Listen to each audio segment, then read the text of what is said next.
Good morning అందరికీ. ఈరోజు ముచ్చటేందంటే, మన ప్రభుత్వాలు స్పోర్ట్స్ కోటాలో ఇచ్చే జాబ్స్ అనేది కరెక్ట్ డిసిజనా కాదా అనేది. ఈరోజు ఆ థాట్ నాకొకసారి మొన్న అనిపిచ్చింది. అసలు వీళ్ళకి ఇవ్వాల్సిన అవసరం ఉందా? లేదా? అని. దాని మీద ఒక వీడియో చేసి పెడదామన్న ఆలోచనొచ్చింది. దానికోసం ఈ వీడియో. అయితే వాళ్ళకు ఆ జాబ్స్ ఇవ్వడము అనేది నా దృష్టిలో మాత్రం కరెక్ట్ కాదనేది అనిపిస్తది. ఎందుకంటే అలాంటి జాబ్స్ కోసం ఆల్రెడీ కొన్ని కోట్ల మంది చాలా సంవత్సరాల నుంచి కష్టపడుతుంటారు. ఇప్పుడు వీళ్ళు గూడా కష్టపడే వచ్చారు. ఒక స్పోర్ట్స్ కోటా చిన్నప్పటి నుంచి కష్టపడి, సరైన వసతులు లేక చాలా దీనస్థితి నుంచి వచ్చి స్పోర్ట్స్ అలాంటి ఇండియాకి ఒక గొప్ప దేశానికి ప్రాతినిధ్యం వహించడం అనేది చాలా గొప్ప విషయమే, కాదనను. కాకపోతే ఆ స్టేజ్‌కొచ్చి వాళ్ళు ఒక స్టేజ్‌లో టర్న్ అవుతారు. వాళ్ళ లైఫ్ అనేది టర్న్ తీసుకుంటది. ఆ టర్న్ తీసుకున్న టైంలో వాళ్ళకు ఆల్మోస్ట్ అన్నొచ్చేస్తాయి. అంటే పైసలు, ఆస్తులు అన్నొచ్చేస్తాయి ఇలాంటివి. అట్లా వచ్చినప్పుడు వాళ్ళ జీవితం అనేది ఒక మళ్ళీ ఒక 50 సంవత్సరాల వరకు, నాకు తెలిసి 30-50 సంవత్సరాల వరకు సెట్ అయిపోతది. వాళ్ళు వెనకకి తిరిగి చూసుకోవాల్సిన అవసరం లేకుండా. అట్లాంటి వాళ్ళకి మళ్ళా కోటాలో జాబ్ ఇచ్చి వాళ్ళని ఆహ్, అట్లాంటి జాబ్ ఇచ్చి వాళ్ళకి నెలకు సాలరీ ఫ్రీగా ఇచ్చేయడం అనేది కరెక్ట్ కాదు. ఎందుకంటే ఆల్రెడీ వాళ్ళకి గెలవంగానే ల్యాండ్స్ ఇస్తారు. ఇల్లులుంటే ఇల్లులు ఇస్తారు. ఆహ్, ఇంకా ఏమన్నా గిఫ్టులుంటే అట్లాంటివన్నీ ఇచ్చేస్తా ఉంటారనమాట. మళ్ళీ అడిషనల్‌గా ఇట్లాంటి జాబ్ ఇవ్వడం అనేది ఒకవేళ ఇవ్వాలి అనుకుంటే వాళ్ళ స్థితిగతులు తెలుసుకోండి. ఫ్యామిలీ బ్యాక్‌గ్రౌండు, ఆహ్, వాళ్ళు ఎంత ఏ స్టేజ్ నుంచి వచ్చారు అట్లా తెలుసుకొని, తర్వాత ఒకవేళ ఇఫ్ ఇన్ కేస్ వాళ్ళకి ఇవ్వాలనుకుంటే, వాళ్ళు చేయగలరా ఫస్ట్ థింగ్ ఆ జాబు? చేయగలరా? ఇచ్చేస్తుర్రు, అది వదిలేస్తుర్రు. వాళ్ళు ఎవడు చేస్తున్నారు జాబ్? ఎవడు చేయట్లేదు. ఫ్రీగా సాలరీ అనేది తీసేసుకుంటున్నారు.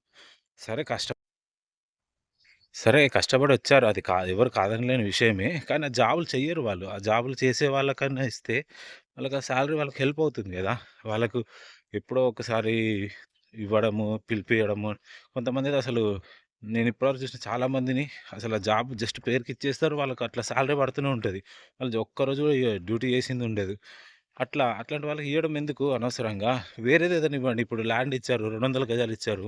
200 గజాలు ఇచ్చే కాడ 300 గజాలు, 400 గజాలు ఇచ్చేసేయండి. వాళ్ళకి సెట్ అయిపోతది గదా! ఆ జాబ్ అనేది జాబ్‌లెస్ పీపుల్‌కి ఎవరికైనా ఇస్తే మంచిగుంటది గదా! ఇంకా ఇట్లాంటి విషయాల్లో కొద్దిగా ఆలోచించాలి ఎవరైనా సరే అనుకుంటున్నాను నేను. నా అభిప్రాయం ఇది.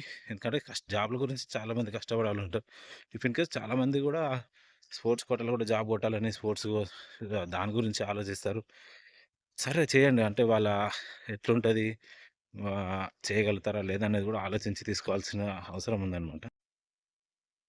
మళ్ళీ వాళ్ళు చేయగలుగుతారా లేదా అనేది గూడా చూసుకోండి. అంటే ఇప్పుడు వాళ్ళకి ఒక టైమ్ పీరియడ్ అని ఇవ్వండి కనీసం అట్‌లీస్ట్. అంటే ఇప్పుడు మీకు స్పోర్ట్స్ ఆడగలుగుతున్నారు. మీ ఏజ్ ఒక 40, 45 వచ్చే వరకు. అప్పటి వరకు ఆడేసి తర్వాత రిటైర్మెంట్ తీసుకున్న తర్వాత జాబ్‌లో జాయిన్ వాళ్ళకు నార్మల్‌గా 60, 62 వాళ్ళకుంటది గదా! వాళ్ళకి ఇంకొక 2, 3 సంవత్సరాలైనా పెంచి జాబ్ చేసేటట్టు ఇవ్వండి.